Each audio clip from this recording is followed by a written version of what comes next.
where minds are ignited and where hearts are healed and spirits uplifted is the cornerstone of every thriving community, and our schools are not excluded. We are all gathered here this afternoon to chart a way forward for a successful academic year. And for this academic year to go hitch-free, we must take into account not just the academic well-being of the learners, but their mental, social, and emotional well-being, not just of learners, but parents and teachers as well. Because when parents and teachers are not okay, there is a tendency that they will not be able to deliver. And when they are not able to deliver, it will affect the overall outcome or the overall performance of our students. My introduction or my presentation has been structured into 4 parts. I'm going to be asking 4 questions for reflection.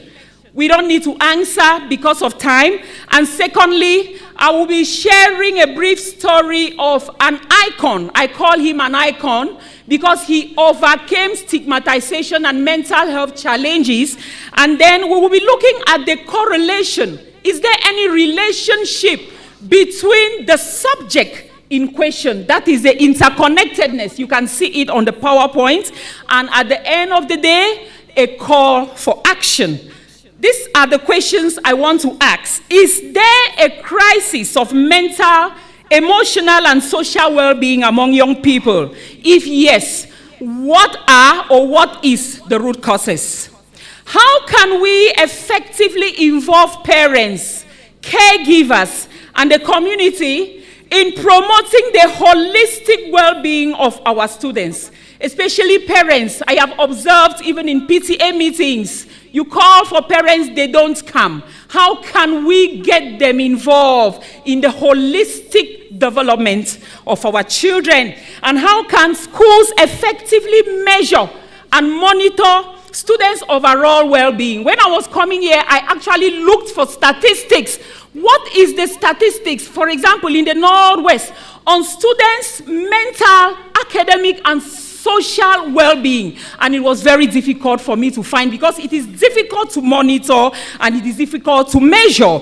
And finally, how can technology be used to enhance students' overall well-being, especially at a time where students in some schools cannot do without phones?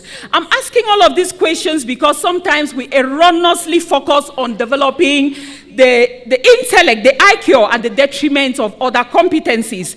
And I want to say that the crisis our children go through is not the crisis of academic performance, but the crisis of their uncontrollable emotions and the state of their being, the state of their mind, and the relationships that they have with their peers. The whole is greater than the sum of its part. It's a phrase attributed to Aristotle. He says that if you are given a single component of a car, it will have no value unless they are combined to create a car. And if we focus on academic well-being and neglect other aspects, like Ngobesen Suromanos will say in his book, The Teacher, we will be raising academic giants, but social and emotional dwarfs. The problem young people go through can be attributed to parental neglect as well. And we cannot continue to make conclusions based on the 10% of the iceberg effect. What we see, yes, she comes late, she is always fighting, she is always unkempt, and all of that. All of this comes from the subconscious. For us to understand our children, we must go down to their philosophies. We go down to their state of mind, their ideologies. What are they thinking?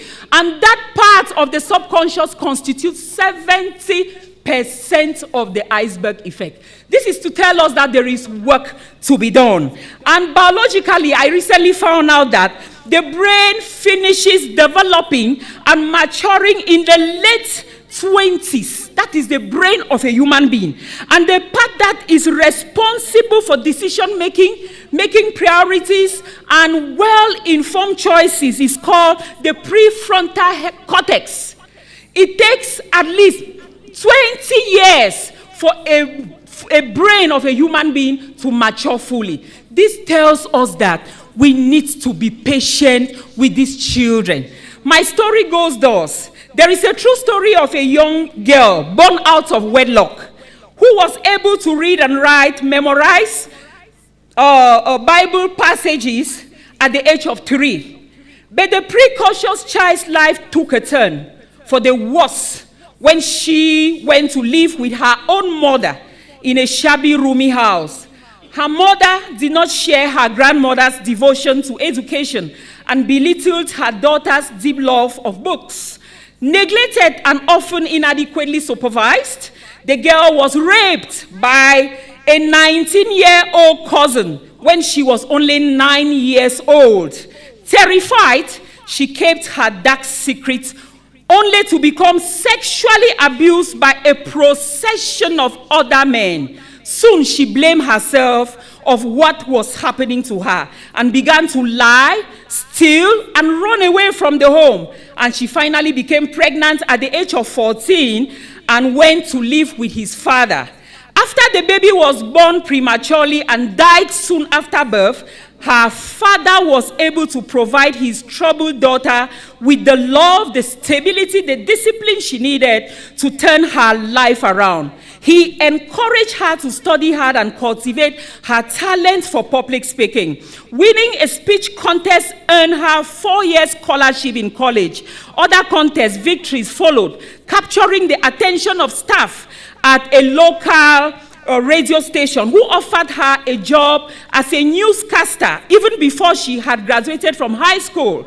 In college, she was hired to anchor the evening news, and she eventually moved to Chicago, where she began hosting a popular TV talk show. Audiences loved her personal touch and the way she often shared her innermost thoughts and feelings. Within a year, the show had a new name. Rather than AM Chicago, it was now, who can guess? The Oprah Winfrey. Can you put your hands together for that woman? She's amazing. The Oprah Winfrey Show. I chose the story of Oprah to introduce this subject because it raises so many fascinating questions about human beings. What motivates a person to persevere against all odds and overcome enormous challenges? Do certain personality traits give such people unusual resilience to hardship, or could anyone investing enough effort accomplish what Oprah has done? Many people in her situation would have succumbed to depression and given up trying to achieve. Now, I want us to look at the correlation. I just want to say that when our mental well-being is not balanced, it will affect the way we relate with one another, and it will affect our minds, the way we think. 4 minutes? Okay, and the way we think, it will equally affect the students' academic performance. And lastly, some of my call to action is that we should create a supportive learning environment. We integrate mental health support in school, and we partner with mental health organizations. We collaborate with stakeholders in relation to education. We prevent than cure, prevention. And how can we prevent? We can see more of that on my book, The Therapeutic Wonder. In this book, you will find answers to all your worries. In the school milieu, back at home, how can we effectively manage the problems of our young people, the problems of teachers, and the problems of our parents? We can get everything here and a whole lot more on my presentation. Thank you very much.